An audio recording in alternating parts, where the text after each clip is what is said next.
Today's episode of the Inside EVs podcast is brought to you by E-Range EV Tyre. E-Range EV tyres are specifically engineered for electric vehicles. Using an advanced manufacturing process called liquid phase mixing, E-Range EV's EcoPoint 3 technology creates a tyre with lower rolling resistance and longer range, while offering low levels of wear and high grip. All this while staying affordable.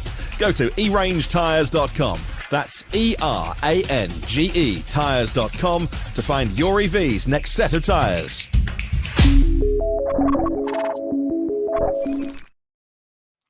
Hello, and welcome to the Inside EVs podcast for April the 28th, 2023. This is episode number 160. Thanks for joining us. On today's show, we'll be talking about the Chevrolet Bolt EV and EUV are being discontinued. The Hyundai Ioniq 5N, it gets a next-gen battery, and General Motors and Samsung SDI have announced a $3 billion battery factory. And of course, much, much more. I'm Dominic Ioni, Inside EV's editor and forum moderator. Joining us today is the rectitudinous Mr. Tom Malogny, senior editor at Inside EVs and host of the YouTube channel, State of Charge. We also have the magisterial Mr. Martin Lee from the EV News Daily podcast, which is available on all the best podcast platforms. And of course, Kyle joins us from the majestic, practically palatial halls of Out-of-Spec Studios, where he produces high voltage videos for a number of YouTube channels. So welcome, everybody. Good morning. So, Kyle, where are the majestic, practically palatial halls of Out-of-Spec Studios this morning? I am in Truckee, California, up in the hills. Oh, that's nice. Truckee. How do you spell that? Truckee. I don't know. Okay. So double E. Sorry to put you on the spot like that. No, it's okay. I should know that. No, it's okay. I've heard of it, but I can't really picture the thing in my mind. Anyway, good morning, y'all. So let's get into this. Let's talk about what we've been driving this week. Actually, let's talk about what we were driving the week before for some of us. So Kyle, last week, you had just completed a Cannonball, so that's traveling across the country from the Red Ball Garage in New York City to the Portofino Hotel in Redondo Beach in an attempt to do that trip in the shortest time ever for an all-electric car. So we didn't talk about it on last week's show because you wanted to have your video up first, and now it's up in all its 3-hour glory, and you can watch it in high definition too now. It took a few days for that to process, I feel like. But so let's start with the cars. So you drove the Lucid Air, but you also had a Polestar 1 running with you. So maybe let's talk about your Cannonball run just to kick things off, and maybe tell us why the Polestar 1 and how you actually got it, because that's kind of an interesting prelude to the whole thing. Yeah, so running across the country in an electric car sucks, no way about it. Like it's not. This is not a fun thing to do. Cannonballing is not enjoyable. But it's been a little while since there was a record attempt, and I thought, okay, I had previously broken the record in a Model 3 in a Porsche Taycan, and I thought, okay, now's the time to see what the Air can do. And 516 miles of rated range, but as we all know, it's not about the range, it's all about the charging. Mm-hmm. And so you get that initial hit with the Lucid where we left pretty much full, and I was like, well, the car charges at 351 kilowatts peak. Like, if we can pull into chargers dead, this thing might have a chance. And it probably would. But let's talk about that run. We thought, okay, we're going to have about 20 charging stops in the Air, maybe slightly less than the 25 or 26 we did with the Taycan. In actuality, I haven't counted it out yet. I have a spreadsheet of everything, but we probably stopped the same number of times as the Taycan, mostly because the Lucid Air doesn't hold its peak power for very long. It has a very short peak and then falls off a ledge. And my understanding is that the Dream Edition or the Grand Touring performance cars actually charge slightly better than the longer range Grand Touring in terms of the curve. This is just the rumor. I got to test that at some point. But basically, we had the idea where, okay, we're going across the country, not terribly fast. Oops. Efficiency in charging and range, and the slower the car charges, the slower we have to drive. And so, but I thought, okay, it would be kind of nice to have someone just run ahead and look to see if there's any, things we should know about along our route, whether it's traffic or potholes or police or, whatever it is. And I thought, well, if there's going to be someone ahead, charging stations are starting to get more filled up, especially as we get towards the West Coast. Wouldn't it be cool if they could just like pull into a 350 kilowatt charger and block and hog the spot so that when we roll into the parking lot, 5-10 minutes after them, they could pull out and we'll take that spot. And I thought, well, we shouldn't really be icing chargers. That sends a really bad message. Right. We also want to test to make sure that the chargers work before we get there. Mm-hmm. And there's really only one car that could do this, which would be a plug-in hybrid that could CCS fast charge. Now, that's pretty common in Europe. And Martin and I agree, this is the dumbest thing ever. Plug-in hybrids should not CCS fast charge. Then maybe unless it's a range extended, that's fine, like an i3 situation. I'm okay with that. But we thought, well, there's the Karma Rivero, which would break down leaving New York City. There's no way that would make it across the country. I've reviewed one and I was like, is this thing going to break in my 1 hour that I drove it? And then there's also the new Mercedes GLE 450E, which is not on sale yet. But that will do 60 kilowatt DC fast charging, and that'll be available in America. But we have one coming on test soon, but it's like next month. I don't remember when we're getting it, but not anytime soon. And we couldn't put, 10,000 miles on that car driving it all around the country. So it left us with the Polestar 1, which is this, hand-built Swedish supercar that is just the most complicated car ever, but absolutely stunning. And so I called Polestar and I said, we're friends with those guys over there. And I'm like, dude, like my friend JP, I was like, JP, I need a Polestar 1. And he's like, what? We do not make this car anymore. Like, this is out of production. We don't have any, like, what are you talking about? And I'm like, well, we're running across the country and it's like the one thing that can like do a plug-in hybrid with fast charging. And I'm like, we really need to find one. I'm like, I can look for them for sale, but like, if you have one, that would be great. He's like, well, there's one in our like heritage collection museum. I was like, that sounds great. We'll take that one. And he's like, what? So he calls me back a couple hours later and he's like, so I talked to Gregor, who's the CEO of Polestar USA, and it was his personal car. And Gregor was just like, yeah, if the guys want to take it and run it across the country, we'll pull it out of the museum and they can do it.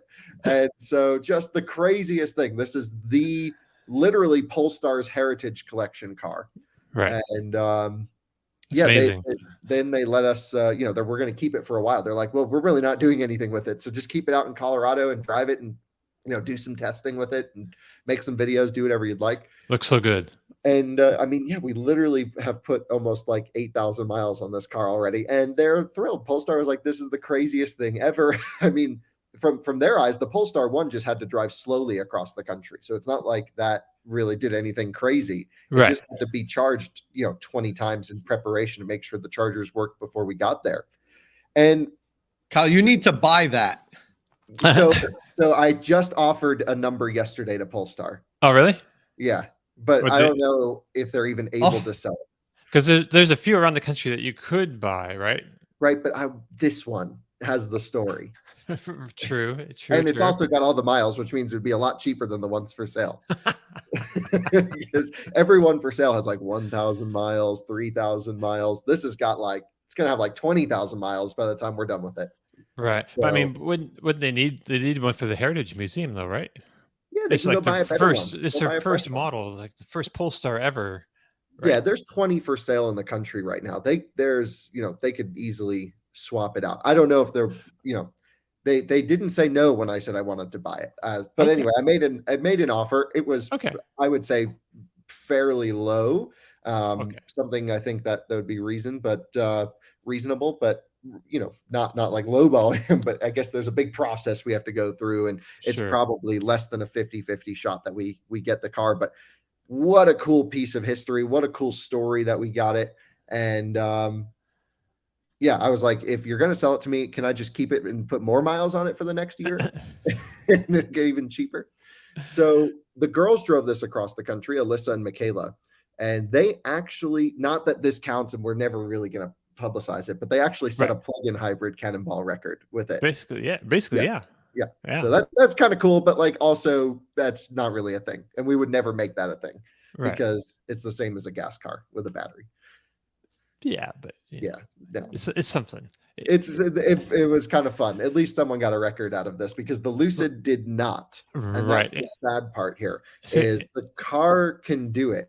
And the Lucid Air, I have to say, from the last time that I tested it to now, is transformed. The software experience is no longer buggy. It's Okay. no longer crashing. It's no longer annoying. I've done about 5,000 miles so far in this Lucid. By the end of today, it'll be 6,000, because I'm driving back to Colorado. I have another 1,000 miles to go from here. This car rocks. And like, it's taken me a long time to really come around to really like the Lucid Air, because like, I haven't disliked it, and I've really appreciated the engineering, but it's one of those cars I really had to spend a lot of time with. Now, it's not perfect. There's a lot that, like, in next generation, I want to see fixed, and those things are still a little bit annoying, but it's pretty good. But let's talk about the run just briefly. We left from New York, ripped to LA. Tom and his friend Greg led us out of New York City. Huge thanks to those guys. They had the Mustang Mach-E with BlueCruise. Tom left about 15 minutes ahead, paved the way out of New York, and then we followed along and passed him right by the Pennsylvania border. And so thanks again, Tom, for that. That was just epic, as always. And Tom did the same thing for our Taycan run, leading us out of the city with our friend Pete, and just a really fun sort of tradition now. And to say we'll ever do it again, I don't know, but really I'll fun. be there if you do it again. Thank you. And you know what? That process worked great. The girls left an hour ahead of us. You left 15 minutes ahead of us. We caught up to them eventually, and it was just really, really perfect. So those are the two cannonballing cars if you're watching on YouTube. And the Lucid, the run, there's a 3-hour long YouTube video, which I don't expect anyone to watch, which actually has way more views than I thought. I thought like 3 people were going to spend that much time. I watched the whole thing. It's The gonna be 3 days. retention rate on it is the craziest part. It's like 60-something% retention on a Nice. 3-hour long video. Nice. I mean, it's a compelling story that once you start watching, you want to keep on watching, even if you know what I knew what the result was going to be at the end, but it was still a great watch, because when you're watching it, you're in the moment, and you guys don't know what's going to happen, and so you just long for the ride, and it's just a wonderful watch. It's like watching a movie. Yeah, Yeah, no, it's crazy. So I haven't even watched it through all the way myself. I edited it, and then I was just like, I never want to look at this thing again, because I hear you. What a bear to put it together. It took like a lot 12 of hours to upload. Oh my god. So you had cameras running the whole time, basically. So you had 40 some out or whatever hours of video to go through from different cameras. So we had time lapse cameras running, but we kind of filmed everything on iPhone, and we had about 6 hours of footage that I cut down to about 3 hours. Right. Yeah, which we don't typically leave stuff out, but I thought this was like, okay, this is probably pushing it. So thanks to everyone who watched that video, and it was, I think, pretty interesting. The car is not the problem here. The car rips. The car sits at speed very comfortably. It's fairly efficient considering how fast we were going. And I think the only thing that could really be improved on the car that I would really like to see would be a little bit more communication to the driver as to the temperature in the battery pack. Because I think we started to hotspot the battery pack towards the end. We were definitely not getting as good charging, even when things were perfect, into the drive. And I think maybe it had some issues cooling every bit of the battery pack. And also, I wish that the car had a better charging curve. The Lucid Air has a big peak down low, but it's weak sauce when you start charging it deeper. And so Weak sauce. Big battery, but when you compare it to like stressing the cells on cars with much smaller battery packs, like Taycan, for example, or EGMP cars, it's nowhere near that level of stress when you compare the charging speed to pack size. So the C rate is very, very conservative. And that's good for longevity, but give us a cannonball mode that like the battery's dead after 3,000 miles. Like, let us fry this thing. You know what I mean? Like we just need it to last 2,900 miles, and then that's you're an odd use case. I think like 99.9% of our customers aren't going to have any kind of issue like that. But I think well, you say that, but like I think that's the reason to buy this car. The reason to buy the longest range Lucid Air is to road trip it, and it is to go places with it. And yes, there's let's say 90% of the people aren't ever going to do something like this. Right. But it's sort of like 90% of people who buy a Range Rover never go off-road.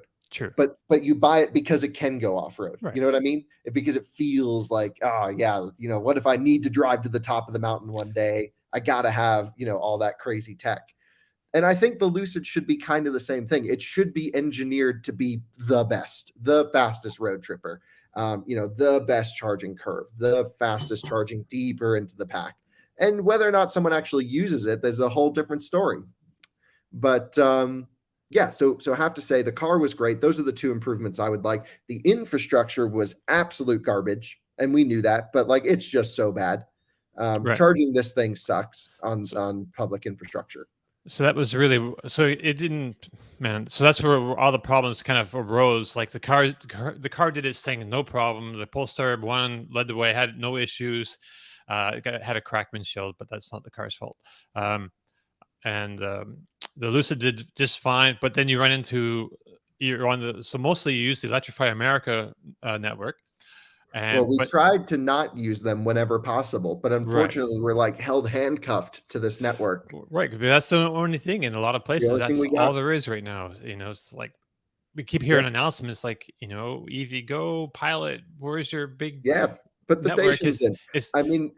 So we had a couple EV Go stops, all of which were perfect. We had massive over 300 kilowatt charging, big charging speeds. Those all worked. Right. We had a Francis Energy charging stop, which is like the least reliable network you can imagine. That worked. Okay. We had some issues activating that station. Francis Energy, apparently, this is what the girls told us, and I think we couldn't get the station to work. You need to set up an account 24 hours before you get to the station, which makes no sense. So we had to call Brandon Flash, who I believe is in the comments right now. And we were like calling him because this was helpful. The girls were ahead of us trying to get this station to get activated. So they had a 10 or 15 minute head start. And they're like, we can't do it. They called Francis. They're like, oh, we can't activate it for you. There's nothing we can do. You need 24 hours for your account to become activated. And they like charged Alyssa like $60 worth of pre-charging through this whole process. And she didn't even get a charge. So that's crazy. I got to make a video about that. But Brandon, we called him. He had the app, thankfully, and preloaded before 24 hours. He activated the station for us as we were pulling in. Then they only had a 10-minute window where you could achieve max power. So they had a 10-minute boost function on the cable, and then it would derate, over 60 kilowatt derate. And so then we had to unplug. We had to figure out what was going on, unplug, restart the station, call Brandon back again being like, dude, you need to activate the station again, plug it back in. Then we got another 10 minutes of full power. That's not a good EV experience, but that sums up kind of the whole run of what we had to go through. We had a few great charging stops, and those were on Electrify America with the ABB chargers, which just a few weeks ago I was having issues with. So it seems like it's a good thing I took a Taycan on a trip, because we were finding that with the ABB 360 kilowatt chargers that they have two cabinets linked to one dispenser, and each cabinet's 175 kilowatts. The single cabinet, the first Taycan, but it wouldn't bring online the second. So you'd plug into a 350 kilowatt charger, and instead of getting the 270 the Taycan wants, we were only getting the 170 because it wouldn't second cabinet. We didn't have any of those issues with the Lucid. Every ABB stop, we got full power. However, at about a half of the ABB stops, we had random charging that would just shut off, and it was error current difference. And I think it was just the chargers not knowing how much power they're outputting, and they would fault themselves out. Okay. So the credit card readers on the Francis chargers, for those asking, just wouldn't work. They were failed. So there you go. So the ABB chargers, that's where we made up our time. That was all the southern part of the country. That was Texas, Oklahoma, New Mexico, Arizona, for first, actually maybe not Arizona, but Texas, Oklahoma, and New Mexico. We ripped. That's where we were like, we can actually do this thing. Right. And then we got back into the Signet chargers, which is where Right. we started. And those, the Lucid Air is in a voltage range where there's a software bug with the Signet branded chargers where they just don't play nicely together. And there's certain state of charge windows on the Lucid that repeatedly we could figure out by the end of the run, we could get good charging. Right. But then there were others where we couldn't. And I think it has to do with the configuration of the power modules that are, supplying the power because it's such a high voltage car. Like, for example, Taycan, it happens around 70%. On the Lucid, it happens around, 0% to 5%. Okay. And So it does happen on other cars. This is not a Lucid issue. This is a 800 volt system kind of issue. Well, we've seen it on 400 volt cars as well. We've seen Okay. Teslas exhibit this issue. It seems to be much more prevalent on 800 volt class of vehicles. And we even noticed a little bit of wobble on BTC, on ABB as well. It's just like, you can definitely tell these chargers aren't tuned for these high voltage cars. But what's crazy to me, the most mind-blowing thing about all of this is Lucid's partner charging network. Again, the car is fine. The Lucid Air, I'm kind of sold on that idea now. That car is solid. Right. And we really put it through its paces. That, but originally I think we were thinking, well, the software was kind of crap and little rattles here and there, and just like certainly there's little things we can nitpick about the car.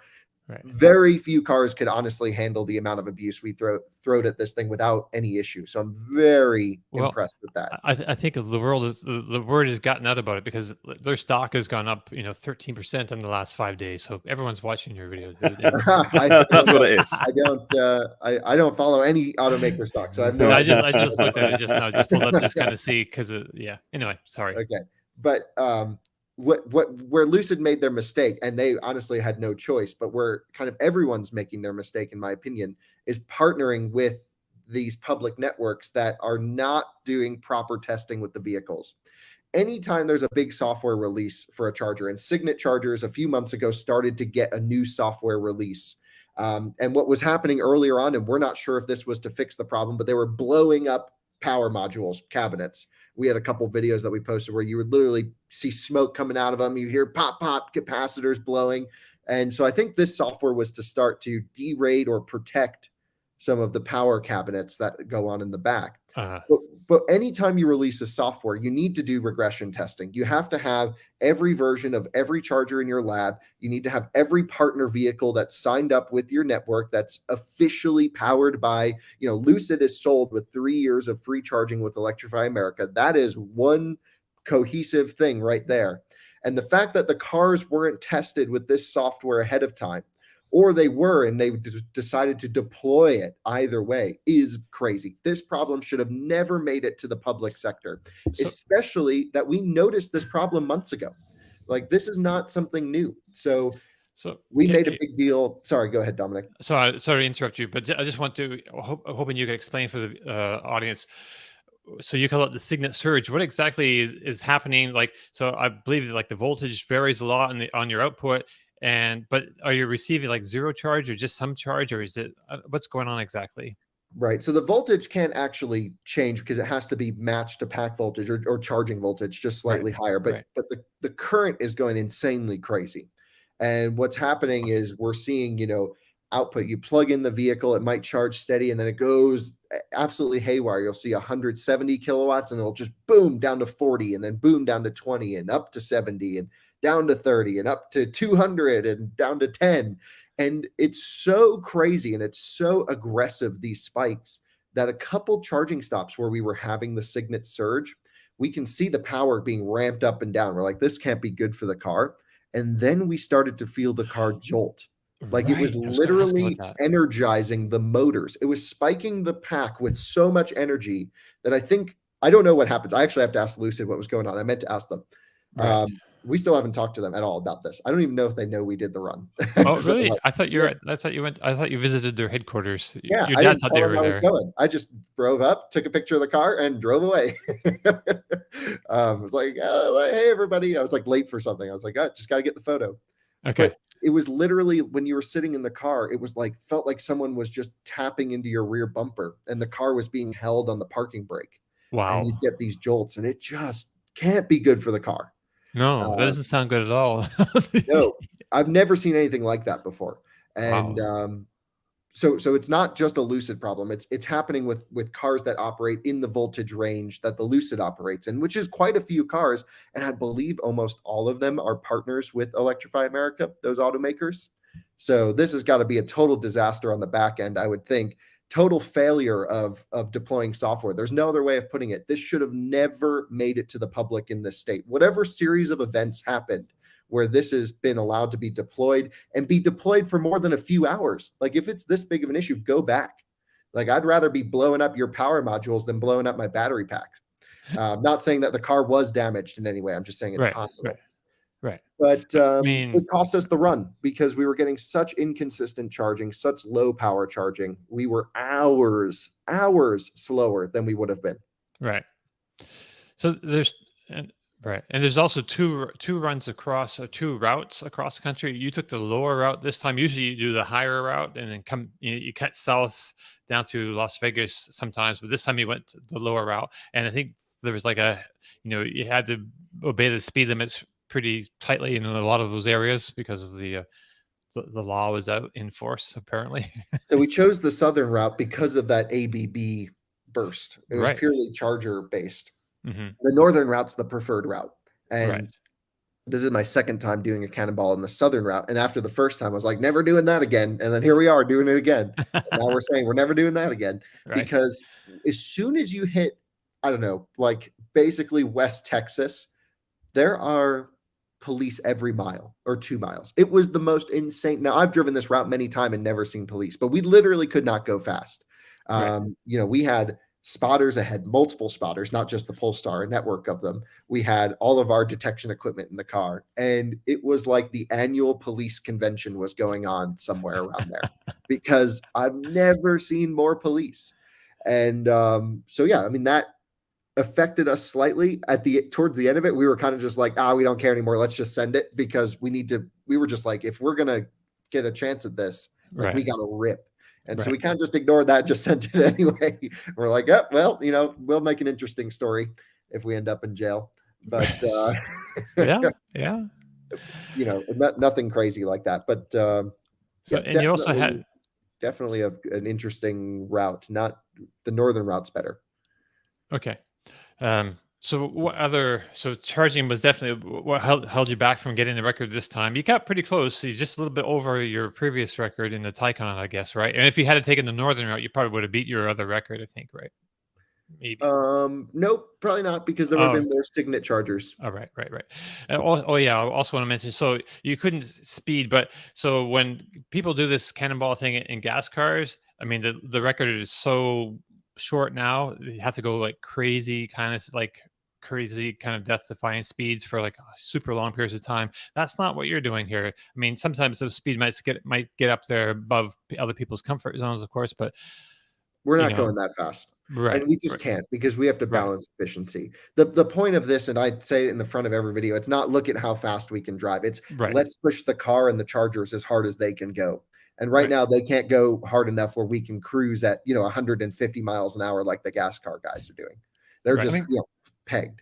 To me, that makes the electric cannonball run so much more interesting because there's so many other factors involved. With the gas cars, it's just how fast can you drive and not get arrested, because the refueling is so quick. They outfit the cars with bigger gas tanks and everything. So that's crazy, but it's super dangerous. I love the EV cannonballs because there's so many things. Like Kyle had to put so much effort into planning this and deciding which route to take based on what charging equipment is there and how fast do I go versus, speed versus efficiency. Do I make the next charging stop if I go 85 miles an hour, or do I need to keep it at 80? So I roll in at 1% battery. Like there's so much more going on here. And I think it really makes it so much more interesting and so much more like I appreciate it more because it's like a science to shave off an hour. So it's cool stuff.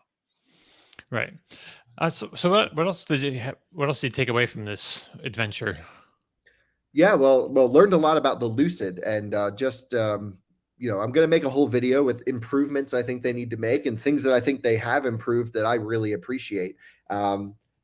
actually we spent some time driving in the canyons after the Cannonball, just hanging out on some of our favorite roads with friends like Zach, who's Black Model 3 on Twitter, and a few others, and really had a great time up in the canyons. And the Lucid rips. I mean, like, that thing is unbelievably fun on a back road. I mean, it's big, it's heavy, it's soft. We have the little skinny range tires on it, but this thing can boogie when you push it. Like, chassis set up perfectly. The brakes are strong. Overall, that. Would you say it's better than your Plaid? I actually need to do a comparison back to back, and I'm going to do a track comparison of that. And it's not the most fair comparison, right? Because I really should have the Grand Touring performance to compare to the Plaid. It's just hard to. Or the other one. What's the hardcore? The Sapphire Lucid? Yeah, but not on sale yet. Okay. So it doesn't exist yet. Right. So the highest Lucid would be Grand Touring performance against the highest Model S, which there's like a $70,000 price delta there.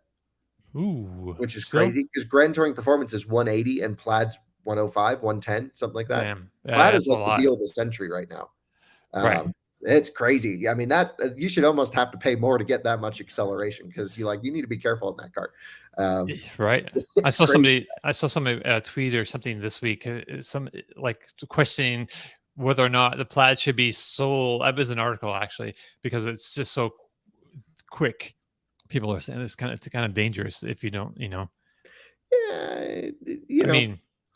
just don't put your foot down. That's all. Yeah, it just requires a little bit of respect and think ahead. That's all. Anyone can handle it. Just gotta I wouldn't say anyone can handle it. I would not give it to like my 18-year-old son.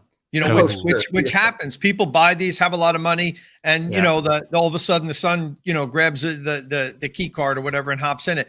You should not be driving a Plaid unless you've proven that you can handle it.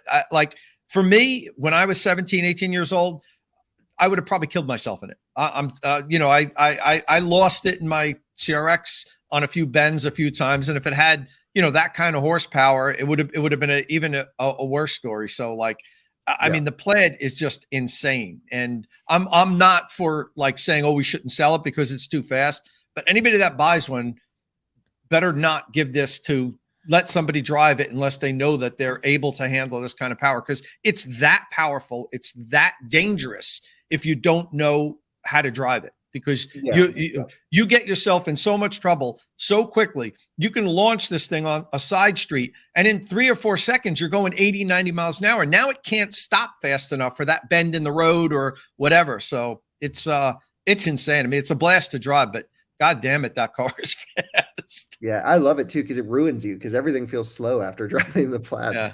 I get in the Rivian, and I'm like, can I even merge into traffic safely in this thing?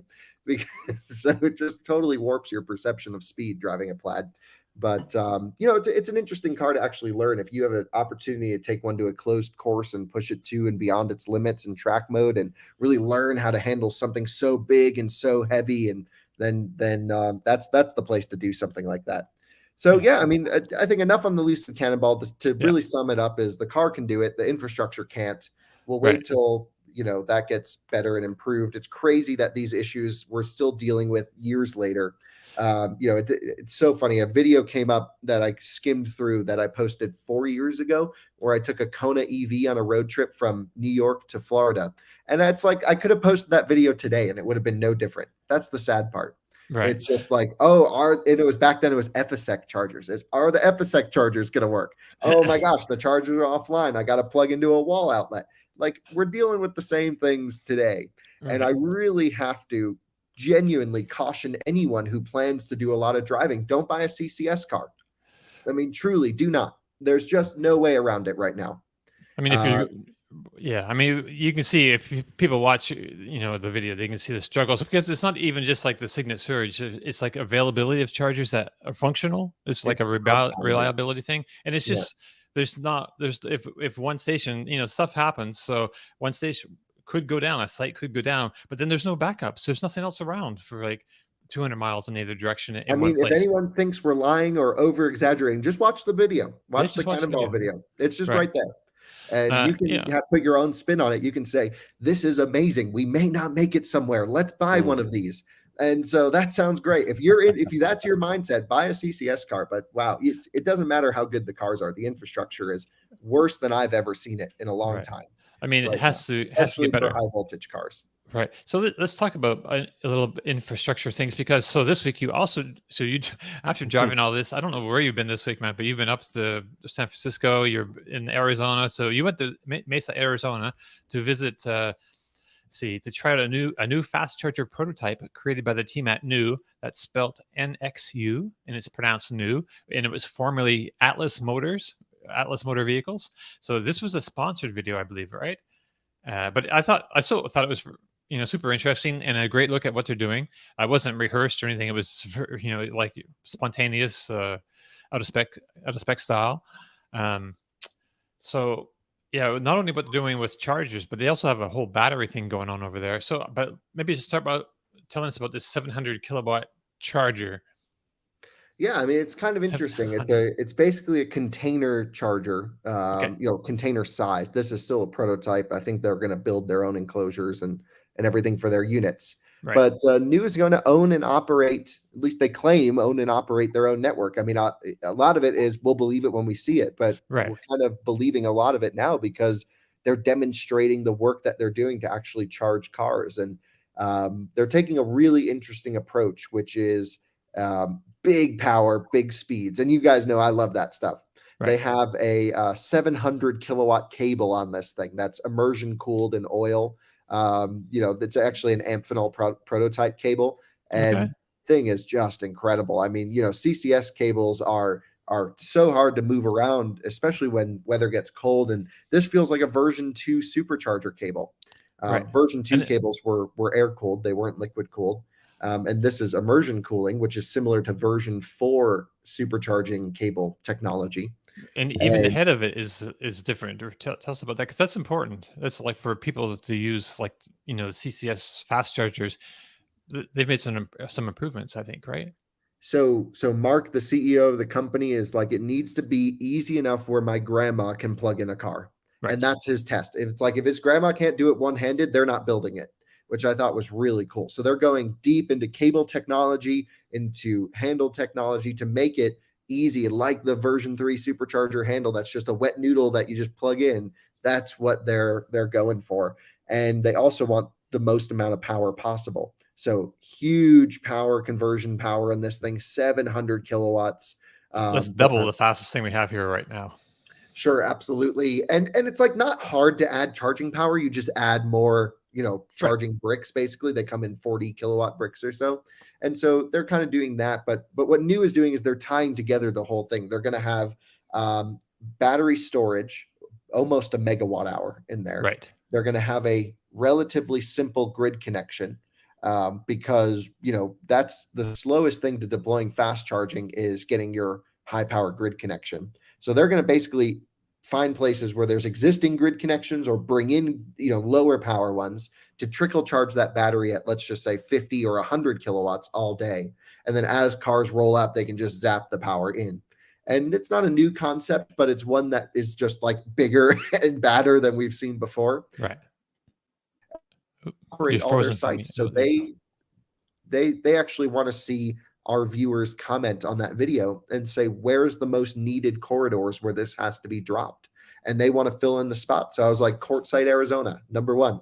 Number 2, Fort Collins, Colorado, my driveway. So Quartzsite, you did a whole video on that particular site because there's a huge Tesla supercharger setup going in there, like 88 new chargers, already like 30 some chargers there now. Yeah, I think there's 36 chargers and they're adding 88. And then you go across. And how many CCS chargers are there? Yeah. There's 4 and 3 of them are broken or derated. Right. So you have a whole video. You visit the station. I mean, it's like 200 miles each direction to the next charger station. It's not quite that far, but it's pretty. You're out in the middle of the desert. Right. I mean, it's 100 plus. Yeah. Right. You need. And so. Yeah. It's just like, certainly a lot of people are like, well, you're making up the infrastructure problem. I'm really not. It's really that bad. And I don't know why they would think that. I mean, people have good experiences, so they just, where they are, the chargers work. Yeah. I know my home station, more than half the chargers were good experiences. But that's not that's no way to measure a successful drive. Right. But like, so last week I was at my local Tesla. So we got our little Tesla setups with like half a dozen chargers, and then we have like 4 Electrify Americas, and there was 2 vehicles there. One was charging and one was waiting because all the chargers were broken except for one, and it's like 100 miles any direction to get to the next one, basically. Unless you come into Crazy. town and plug in downtown somehow. It's a whole situation. But anyway, sorry. Yeah, no, that is crazy. But yeah, the quartzite thing in the videos there, it's just like 100 and something superchargers. Eventually, right now it's 38 versus 4, and Right. they're building another 88. It's just like, yeah, no, it's just crazy. So yeah, I'm not really don't consider me a Tesla car fanboy. I'm a Tesla charging fanboy. Their network is just the best. It's so great. So yep, totally into that. Kyle, Right. did they talk at all about doing like energy arbitrage or anything with these units? Because Right. I'm trying to figure out what the business case is going to be for them to be profitable. Sinking that much money into such a giant battery, it's only going to be able to service a certain amount of vehicles. If you hook up too many stations to it, then you're going to deplete that battery and you won't have enough power coming in. I don't know how they could make money on this. Yeah, well, did they talk about additional revenue at all, or like selling energy back to the grid during stressful times or something like that? So yes, totally bidirectional, 100%, and they're going to do all that. But there's also a reason to put big batteries into chargers right now, and that's the energy storage tax credit, energy storage systems tax credit, where like an overwhelming majority of your energy storage system is actually covered by grants or by funding. So it's almost like the bigger the battery, the more funding you get. And it's a little bit of I think, a scheme. I haven't actually talked to them about the business case in detail, but I think it's a little bit of a scheme to actually put the biggest, baddest chargers in at the lowest cost. And so this actually might make the most sense. They're not going to get hit with demand charges. They'll be able to sell back to the grid. They'll be able to, if the whole town goes out, they're going to island the charger. It's going to have power. Right. And it'll be interesting. I mean, I think first step is let's see them deploy one in the public first. Sure. And then we'll see if they can sustainably build out a small network of these. This is their small one. Their 700 kilowatt mobile unit is the small charger. I charged at 1.2 megawatts on their big charger, and that they're like, well, it needs to be a lot bigger than this. And I'm like, these guys are my heroes because it's just huge power, for big vehicles, and they're just like full send nation. So love to see it. And but the big question is, will they make it? Will they make it into public? Time will tell, but no question the technology is working. And that's sort of step one, is to prove that they have something. And they've proved that to me, that they can charge cars all day long with this thing. Right. And now it's time to actually put it into the public and show that they're willing to take that next step to power cars. They have a lot of pokers in the fire there. So they've got the charger, they've got the batteries, they're putting together the batteries themselves. They're making their own modules, and they have their own unique kind of format for that as well. And then they're still making this monster truck, utilitarian truck thing, which is, I think I think all the focus is on cells and charging right now. Okay. Right. That makes sense to me. And I don't know. It feels to me like it's a company that really needs like some big backing. It needs like and I think they have quite a bit of investors. I mean, I met some of their investors, but they need like somebody with give us a check with that starts with a B, like yeah, $1 billion. Sure. Well, because when you get into charge, like set up a network of like that, that's billions of dollars. I don't know how many chargers they're thinking about doing. It doesn't sound like it's going to be a huge, fast rollout that's going to impact our whole charging experience across the country. I think it's going to be a few here or there to start. And I'm sure it'll be a rocky rollout, but we'll see if they can survive. I'm all about fast, reliable charging. That's what they're all about. So at least our ethos is aligned. Can they pull it off? Can they have the money to pull it off? Will they have a business case to pull it off?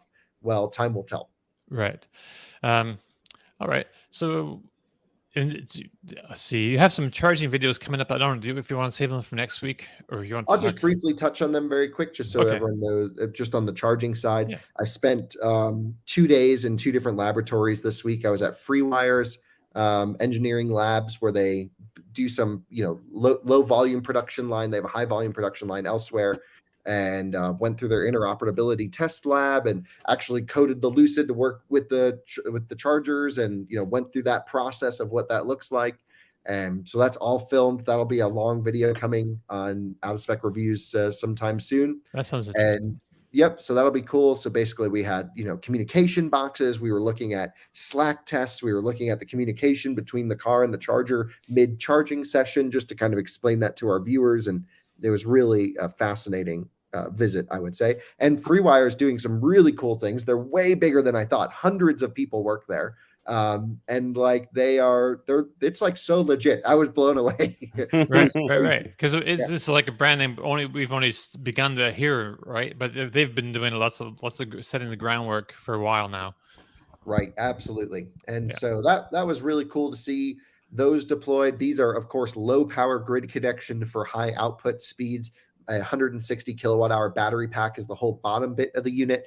I gave them my suggestions on what I think they need to do to improve the user experience. I think they generally agreed. We talked a lot about, just the user experience of rolling up to a charger, how they should handle sharing between two cars, letting the users know the state of charge of the battery pack in the unit. And so lots of little things like that. But this was such a cool lab. We pulled all the chargers apart. I think our viewers are going to love the detail that we went into here. It was pretty cool. Yeah, definitely. And then after this, I went to ChargePoint. Spent the whole day yesterday at ChargePoint, and that's one hell of an operation. Thousands of employees. Spent the day with Pat, their CEO, and a whole bunch of other engineers and everyone at the company. It was so much fun. They were so welcoming, so great. And they really showed us everything. I mean, we pulled these things apart. We spent time with their engineering team. So many things that I had no idea about, that I'm sure our viewers have no idea about, showing how their just ethos is to design and build a product. A lot of their next generation products that are launching around now, much higher power output, which is the one thing I had complaints about ChargePoint, was they just had, they were missing the cojones. They needed some big power. And now they do. They have 80 amp dual output J1772 AC charging, which is awesome. They have, up to 500, up to a megawatt DC fast charging capable. They just need a connector that someone wants to put on there. Right. So they're there. They got the power. Everything is modular. Everything is, and I'll talk more about it next week, but this will be like a 2-hour long video. This will be a full in-depth tour of ChargePoint, and it was fascinating. Oh, I have some Maxes in the comments here. Is this, I guess, something going on with a Kona electric? Not that I know of. Not sure what's going on there. Okay. Max always says things, and then I never understand what he's saying. Like his whole Twitter feed, I don't get. So Max makes no sense ever to me, but we love Max. Utes today. All right. So also you have up a video that I thought was kind of fun video this week. You found we don't need to spend a whole lot of time on this, but a brand new Coda electric car that's been sitting at a dealership since 2012. Oh, this must be what Max was talking about. The Coda. Yes. It's actually my Coda now. Oh. I love that so much. So that's interesting. So I remember this car because it came out, I was already writing about electric vehicles at the time, but yeah, it came out about 2008 or 2009. I think they presented it for the first time in 2009. I think here, sure. I drove one in 2011.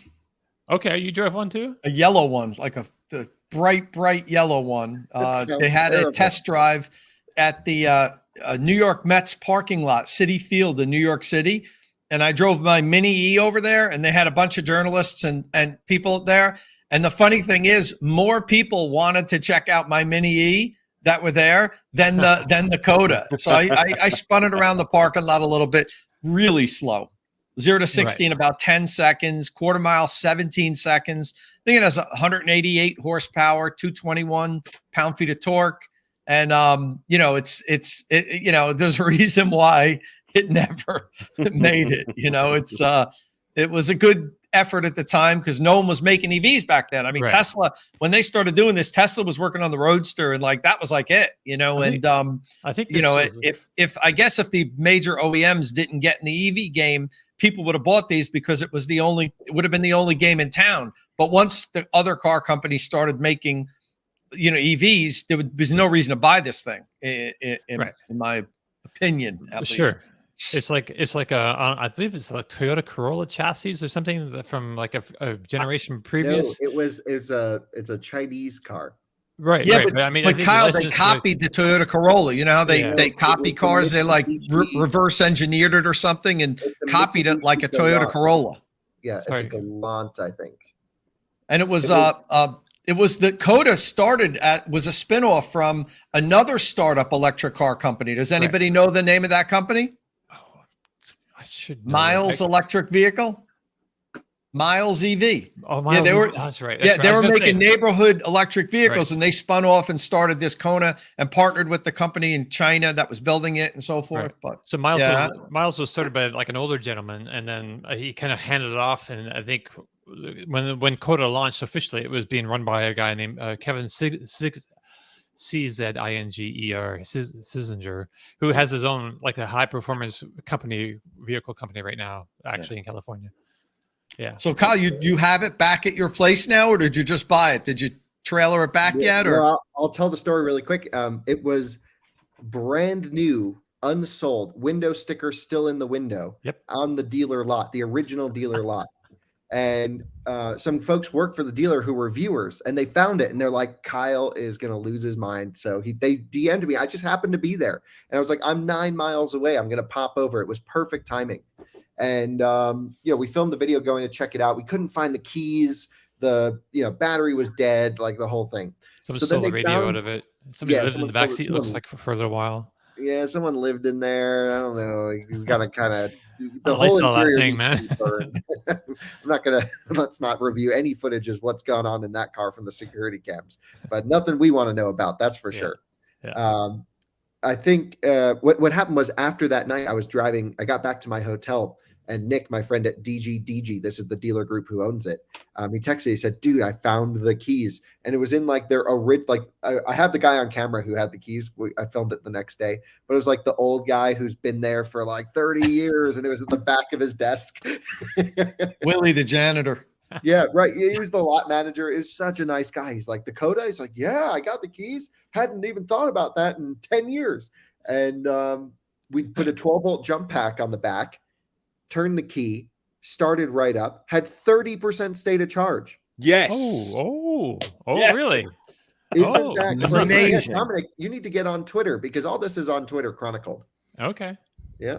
Oh, or you need to get on post. No one uses that. It You does. need to It's get that growing. to out of spec detailing ASAP. Yeah, Yeah. that's what I'm thinking. This could make a great Colton video. So, oh yeah, Colton is like, he's going to wear a hazmat suit. It's going to be great. Exactly. There's the comment. Yeah. So basically, we started it, Nick started it, and we're like, it has 30% state of charge. How's that possible? And the only thing I can think is once the 12 volt is dead, there's nowhere for the energy to go. Right. And it's an LFP battery pack, so it should just last. It's great. And There's probably a lot of voltage sag on those ones. So that's like the early LFP packs. yeah, nothing Yeah. great. But he literally started it. It's all on Twitter. Put it in drive, and then it started to move under its own power. And then I drove it. He let me drive it over to a charging station, and it charges. Wow. It's like fine. That's amazing. It is incredible.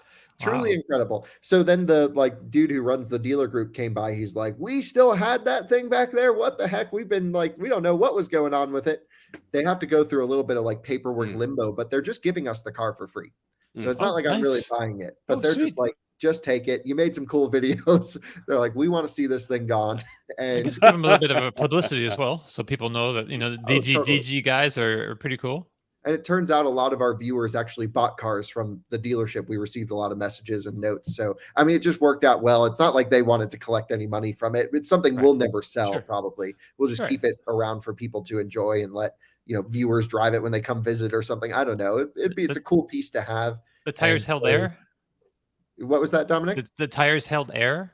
The tires held air. Yes. Wow. I mean, it needs new tires. I'm not going to run on those. Yeah. But I think that's actually all it needs is a detail and tires. Yeah, so some detail. Ooh. Yeah, even the brakes cleared up. Like we did a couple hard brakes to clear all the rust. Right. And they're fine. Sweet. Crazy. That's amazing. All right. So Tom, sorry to take up an hour, but no, that's all right. I mean, all right, that's it for the Inside EVs podcast. We'll see you guys next week. I enjoyed it. I had a great time. But Tom, you told us about your BlueCruise 1.2 drive last week, but I just want to let people know that you have a piece up now along with your video on Inside EVs. Anything you want to add about that real quick? Not really. You know, I mean, you could watch the video. It's a huge improvement, in my opinion. The ping-ponging seems to be eliminated. Lane change assist works fantastically, in my opinion. So smooth, so intuitive, dialed in perfectly. It really works really well. The in-lane repositioning is such a cool feature also, where it just scoots you over a little bit. If there's a vehicle that's close to you, it keeps you in your lane, but kind of pushes you over. You don't even realize it's happening. But it's just one of those things that it just makes the driving experience that much better and say less stressful when you're on a highway and there's a big tractor trailer next to you and it's kind of getting a little too tight. It just pushes you over a little bit and it just kind of gives you a couple more feet of space. I thought it worked great. Predictive speed assist might need a little work. I didn't have a lot of problems with it, but I know a lot of people in the comments that have driven BlueCruise 1.2 have said that for them, you know, the vehicle seemed to slow down more frequently than it should on a big major curve. That's the vehicle will slow down a little bit if you're at highway speeds and you're on a big long winding curve, so it doesn't take the curve too fast. I noticed with my Lightning, if I have it set to, 75, 80 miles an hour and I'm on a big, long winding turn, it's almost as if the vehicle can't negotiate that turn and it starts going to the outside of the lane. And then it'll say, take control of the vehicle to grab the steering wheel. So this feature is meant to kind of not have that happen. If it'll slow you down a little bit. And on the roads I was on here in New Jersey, I didn't really have much of a problem. It only did it once or twice, but I seen that some of the other people that have tested it have said that still needs a little bit more work, that it maybe slows the vehicle down too frequently and too slow. It drops the speed too much. Okay. But I mean, Kyle did some driving with it. I don't know if you experienced that, Kyle, at all, but I didn't really. For me, it worked fine. So noticed quite a few things, made some videos. The speed on the corners definitely went a bit too slow for me. I know, Tom, you also, the speed changing thing where the speed limits with construction zones. Yeah, well, that's in the previous version too, but now it's tied to this. So you can't disable one without disabling the whole thing. So I don't think, I think our car would allow us to disable it. Really? Yeah, I'm fairly certain you can disable the automatic speed limit thing. At least that's what I recall doing. And yes, you can set the delta, which I just set the delta up to 20 over. Sure, and that eliminated most of the problems. Yeah, that way it stays out of your way. But I'm fairly certain you can shut that off separately. If I'm wrong, someone can correct me. But I thought I kept that off most of the time until we did the hogback test, and then we let it change speeds automatically. So I thought it was a drop down within the predictive speed assist where, and then it just allowed you to toggle the speed. Maybe I did it wrong. I'm not sure. You can disable it. Okay. So you can disable the speed limit without disabling predictive speed assist. Okay. Well, I would just turn all that off if I owned the car. Because like if it can't do a corner, I'll just steer it harder until it's like, full oversteer. But I actually love BlueCruise. Now, I was BlueCruise meh before. I was just like, it wasn't great. Right. It wasn't the best. And now it's pretty much the best. Yeah. It really worked extraordinarily well, in my opinion. Just pretty much everything. The one thing I didn't like, and Kyle, you and I talked about this, was I was entering a construction zone at one point and my lane was changing. And it was going to just plow right into the divider. These systems have to offer you some kind of an audible or warning or something. It wasn't going to. And I held on to, like, I'm telling you, the last second, and then had to yank it to the right because I really wanted to see if it would give me any kind of warning. It gave me nothing. If you weren't paying attention for that split second, I was driving right into the divider. So, that's an issue in my opinion. I know these aren't supposed to, this system isn't supposed to be able to avoid and make the turn, but it has to give you a beep or something in case for that. I know you're supposed to be aware all the time, and I'm a full advocate for that, but it's just human nature. If every now and then you might just get distracted for a second or two, and that's all it takes. The car has to understand, has to be able to identify that there's an obstruction and give some kind of crazy audible alert, in my opinion, just to kind of make sure you understand that you're about to hit something. And it didn't do that. But other than that, I thought it worked really well. Totally agree. The systems need to be more communicative. You can tell Ford, there's a lot more to be done in this space. It's early days. No system works that smoothly. But Tom, you did quite a few miles on the BlueCruise. I mean, overall, when you get this update on your Lightning, do you think it's going to be a night and day difference? Yeah, for me, the biggest night and day difference is going to be the ping ponging. The Lightning wanders so much in the lane, more so than a Mach-E does, because it's big and it gets pushed around by the wind a lot, especially 75, 80 miles an hour.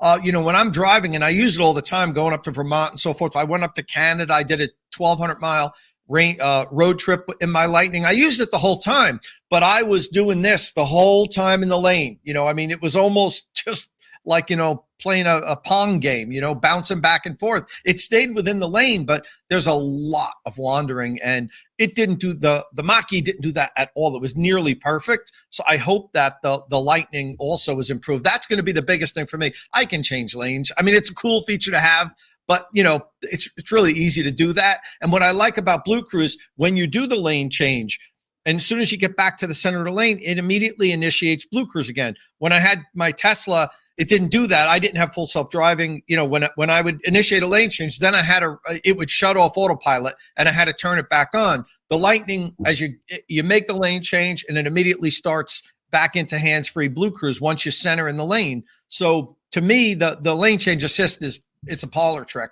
I want it to stop ping-ponging, and the in-lane repositioning I think is going to be cool too. So Kyle, I'm looking forward to it. Is this going to be an over-the-air update for current owners, Lightning owners? Okay. Mach-E's will get it first.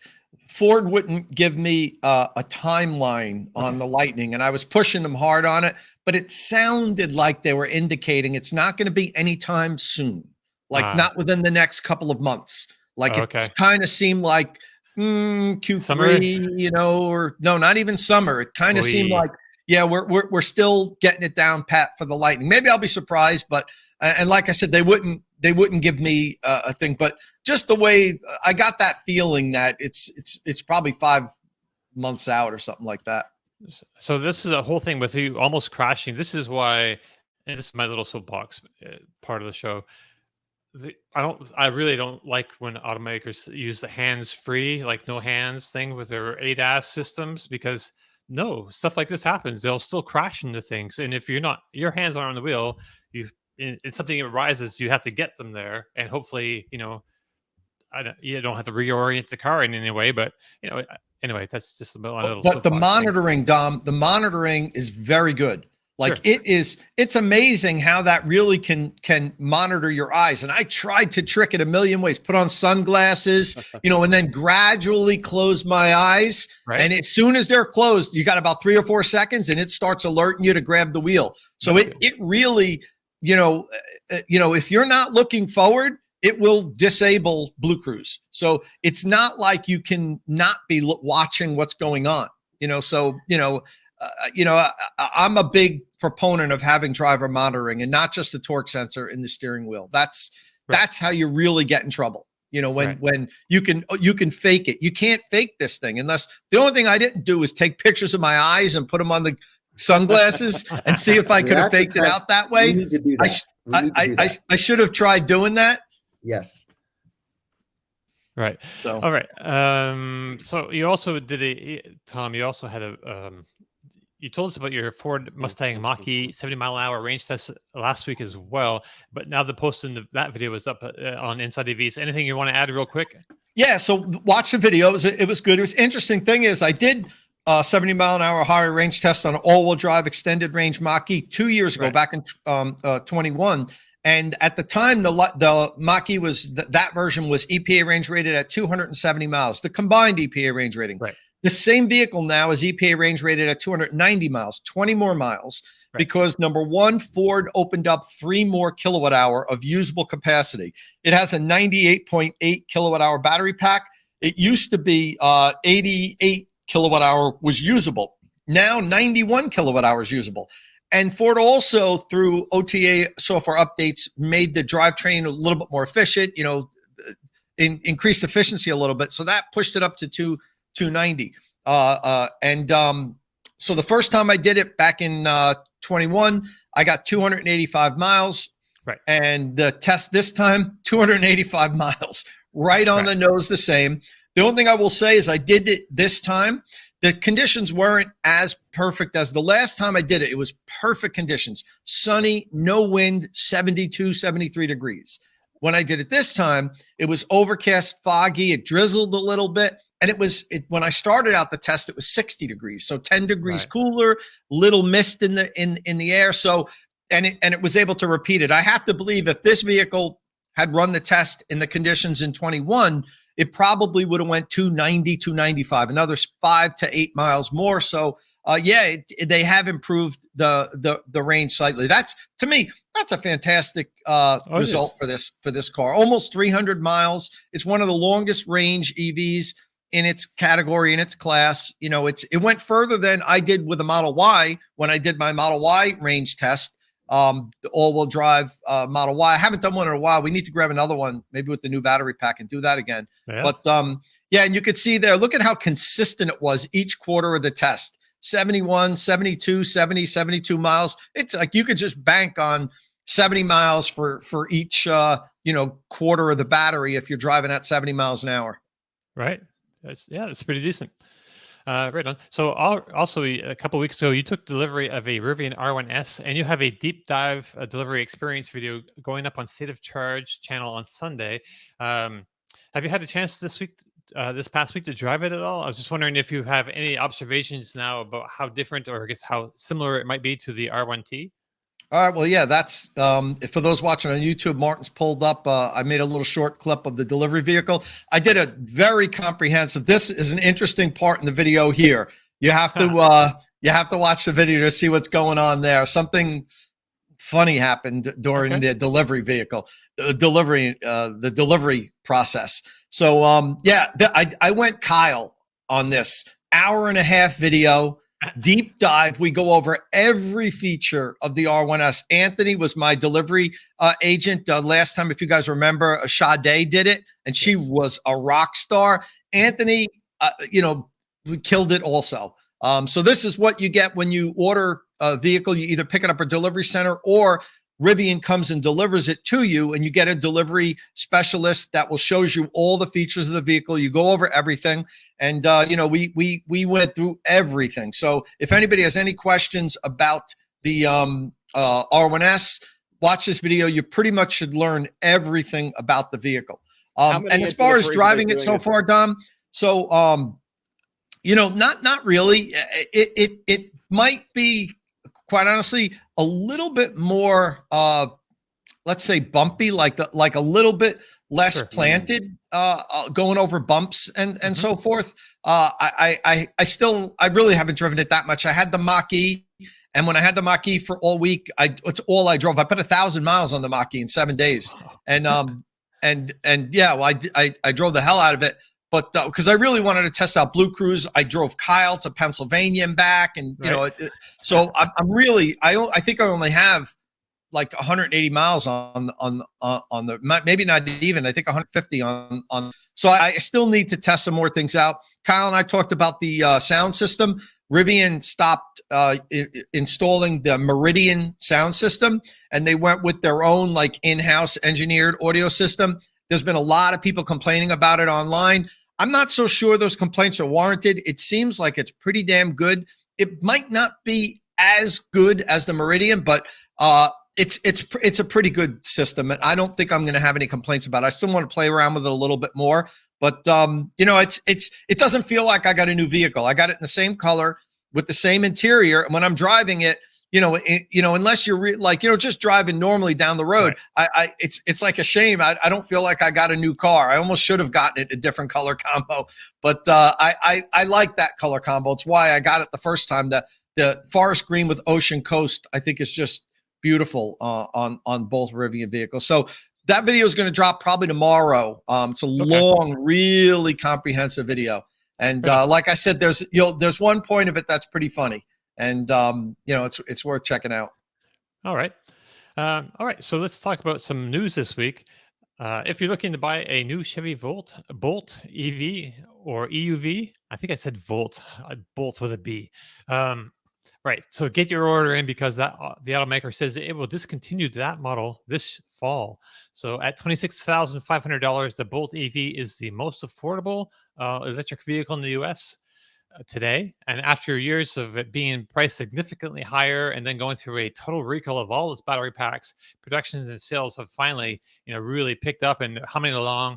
It's difficult to find on car lots. If you watch our podcast regularly, I went through struggles trying to find one at the price and color or whatever that I wanted. So Chevrolet will have a vehicle close to this price. The Equinox EV will supposedly start at around $30,000, and higher spec trims should go on sale this fall. But I don't know, Tom, is the Equinox EV really a replacement for the Bolt EV? Do you think like Chevrolet should consider making an even more affordable Bolt again on like the Ultium platform? Absolutely. The Equinox, I know that they're advertising $30,000. I think that's going to be like the unicorn to try to get. I don't know if they could make money on that vehicle with the Ultium platform and the battery they're going to have, with that. So I think it's going to be very hard to get one like for 30,000, like you can get a Bolt for 30,000. And it's such a shame. I know Bolt is old technology. It doesn't have Ultium. It DC fast charges terribly, but for a lot of people that doesn't matter. So I'm not going to hang too much on that. I know plenty of people that would buy a Bolt that would never DC fast charge it and drive it 10, 15,000 miles a year. So I have a friend that does that. I actually got him to buy one, and he's never been to a DC fast charger, and he's driving it like about 12 to 15,000 miles a year. He doesn't need to, because he charges it at home, and this isn't his, if he and the family want to drive 500-600 miles, they take their like big SUV. But in any event, it's a shame, because it's an affordable vehicle.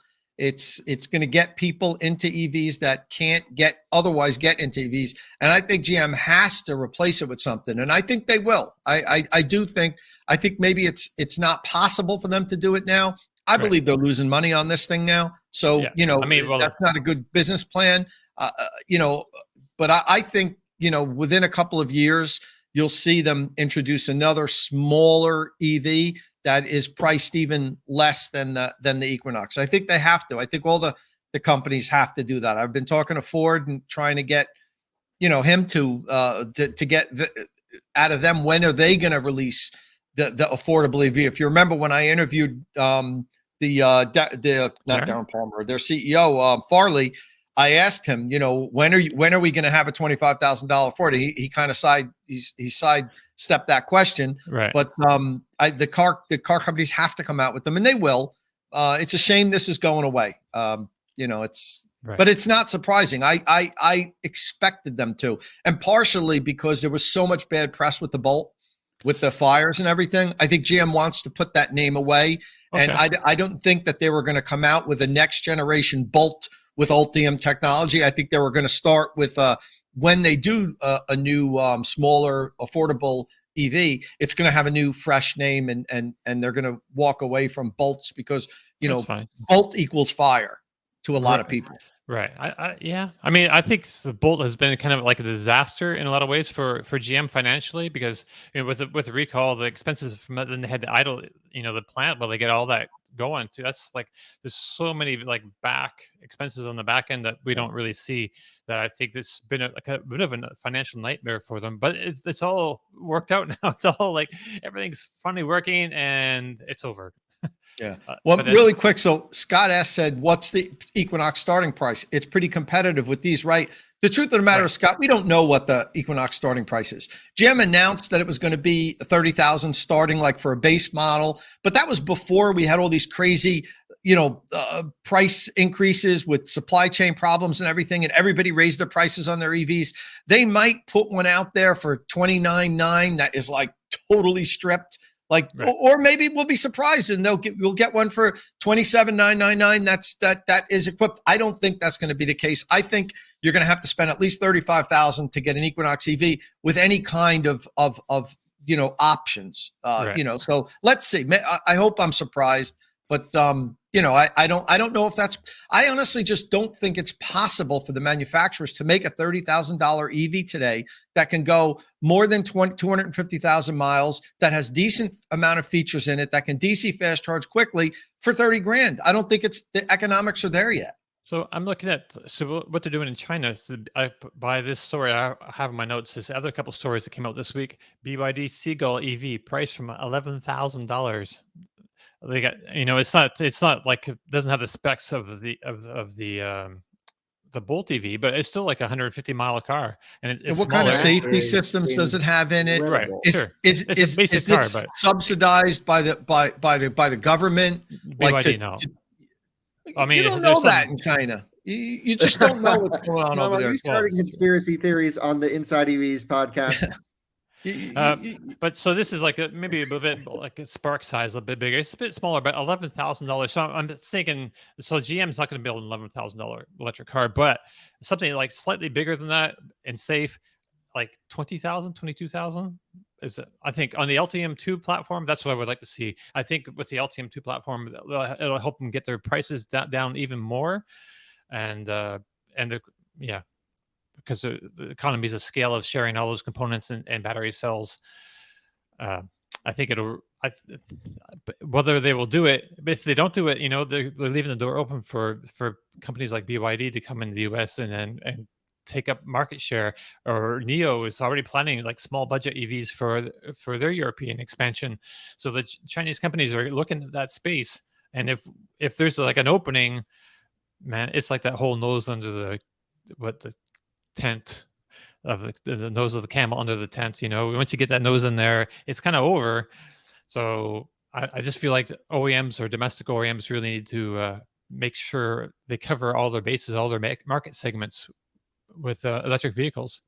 Martin, do you get BYD or will you get BYD in the UK? Yeah. So NIO, BYD, and XPeng, I think next year they all come. And they're going to be really interesting. Atto 3, Atto 4, which is called the Dolphin. Yeah. That's 2/3 of the price of a Model 3. And you look at the inside of that, and that's lovely interior and vehicle to load. It's charges really quickly, big battery pack, their Blade battery.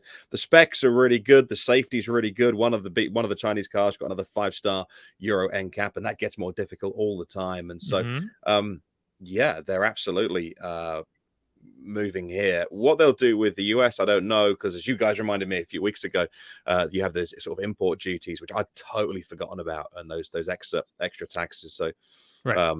Makes it harder for Chinese companies to come here, but Polestar is doing it. But you get a good enough product, people will pay the extra money. Yeah, but they're built in the US from next year as well. So right, that's not like a long-term play for them. So sure. But I think for Europe, then absolutely, yeah. They're Germany for NIO. They're in Germany right now, and then they do the Nordics, and then expand to the UK next year.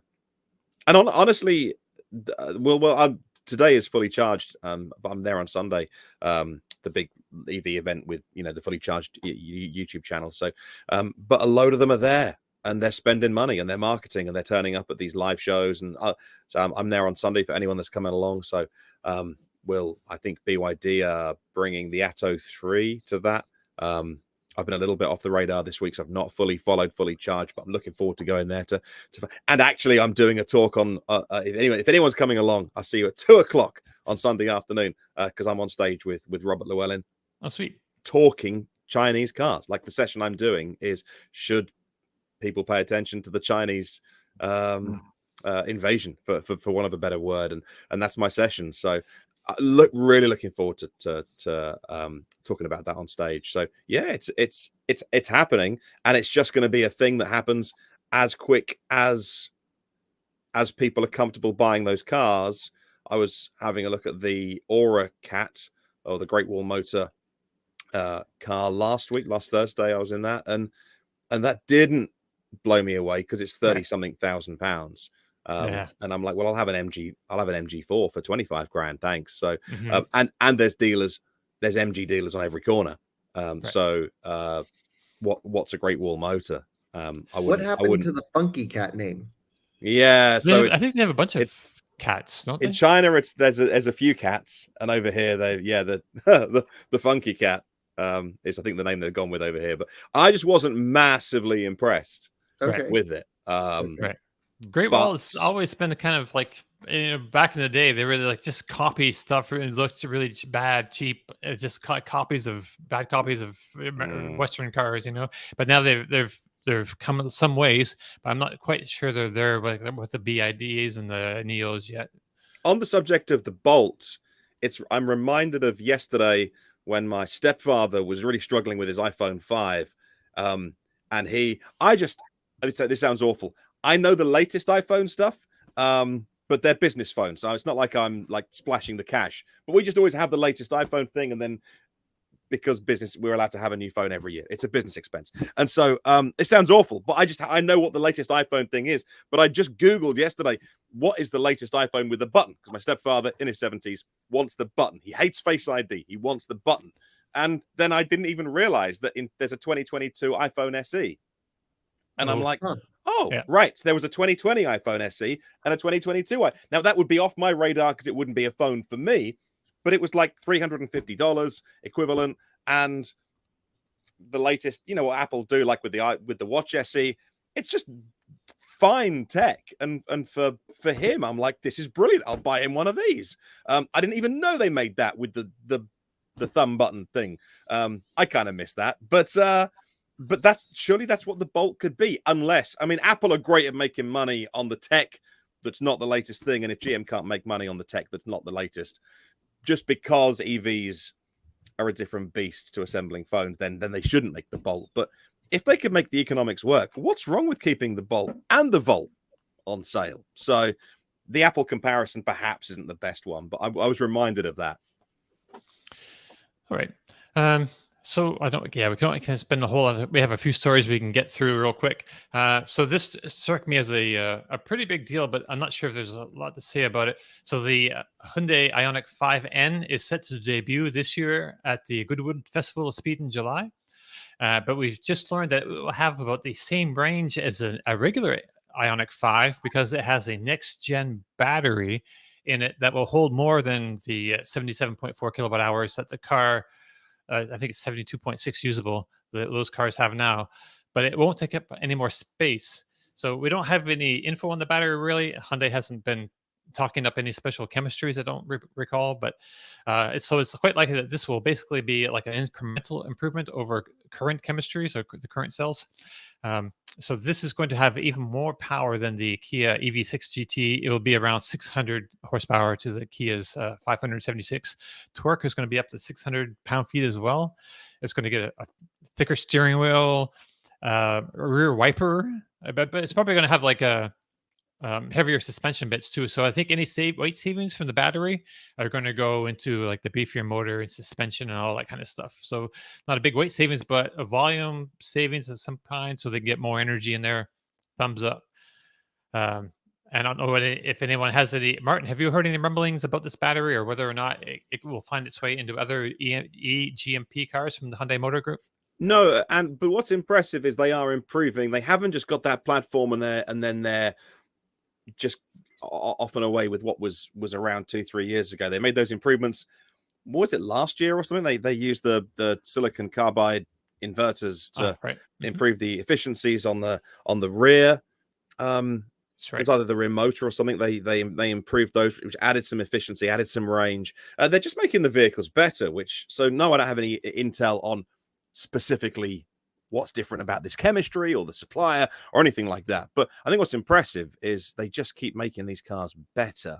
A bit like with the new Coda and the new Nero, which I think you've just got, haven't you? You've got the new Coda with obviously a while, but yeah, they just keep making that's the new Kona. Apologies if I missed that on the Bolt discussion while I was bringing up things on screen, but that's another great example. What a fantastic car! So not the latest greatest technology, but I think we have a review on Inside EVs. We did a recent driver review because it's been out for a while, but we just like the latest model year. I think we've got a review up this week on that. So if you go to Inside EVs and search for Kona, you can find that. This thing looks so sick. Oh, the Ioniq 5N? Yeah, look at those tires, man. No, it is going to be the car. It's finally, we get a hot hatch that's electric, that's going to absolutely rip. And you know what? For everyone complaining about too expensive, this, that, or the other, just buy it used in a couple of years. It's going to be absolutely incredible. And torque vectoring, rear diff, more power. The last thing the EV6 GT needed was more power. And now we got it, which is great. And I am so excited for this car. Right. This is like you drove this and Tom has too. And you both came back with great reviews about how it handles, how it rides. It's just like an incredibly well composed car. It has the fast charging rips, decent enough range. I think it's probably going to be 245 miles, I think, EPA in this N, I'm guessing. So we have a couple things about this battery pack. I guess Motor One says it's not going to have more kilowatt hours than the regular Ioniq 5. I think it's more kilowatt hours, but less in the same space. Okay, because the EV6 GT had a beefed up battery pack from a wiring perspective and some other things over the standard long range model. I wonder if that's what this is getting, or this is getting a different battery pack than the EV6 GT. Because the EV6 GT had thicker wires, thicker bus bars, different BMS strategy to handle the power. Are we sure that it's just not that going into this car? Let's see. Former BMW boss in charge of Hyundai Motor Group's R&D. Range penalty will not be that huge. When they say the electric crossover will have they just say a bigger battery capacity without making the battery physically larger than the 77.4 kilowatt hour pack. So in my mind, that means like more kilowatt hours. It also could be capacity to handle heat or to handle power. Maybe not just energy storage. It's I mean, it's just I don't want to say we're 100% sure here, because I know the EV6 GT had a beefed up battery with the same charging specs and everything as the standard car.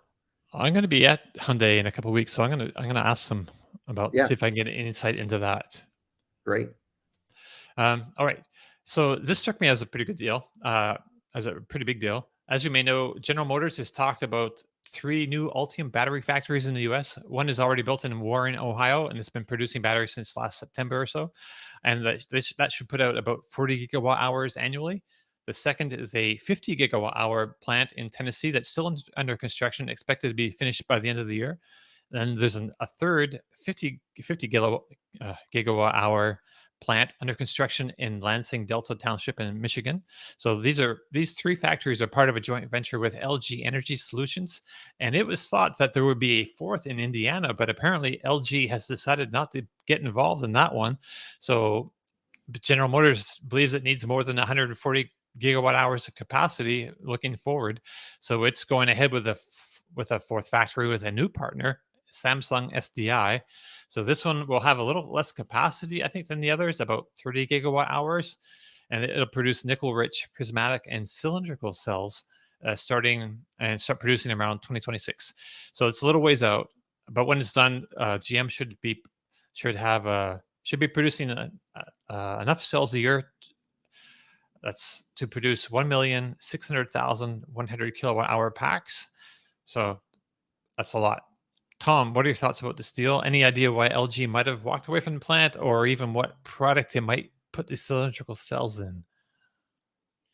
So, no, I mean, there's no hint as to what product they're going to put it in. It would be pure speculation. And as far as, why they partnered with someone else, GM could have initiated this too. We don't know the whole, what was going on behind the scenes. They just may have wanted to, have more partners involved and not just, tie their horse to, one wagon. or tie their wagon to one horse. So, it's we've talked about these battery plant deals a lot, because we just keep hearing about new ones, and just get used to hearing it, because we're just going to hear more and more deals like this coming to fruition, especially now with the latest legislation passed to build batteries here in the US. When I was talking to Ford, we talked on record and off record about the need to secure more battery capacity than they even realize at this point that they're going to need. So all the manufacturers right now are looking to invest as much as they can so that they're not short in 6 or 7 years, because you can't just turn around and make a battery plant, develop in a year if that electric vehicle adoption rate just takes off like that hockey stick graph that we all believe it's going to.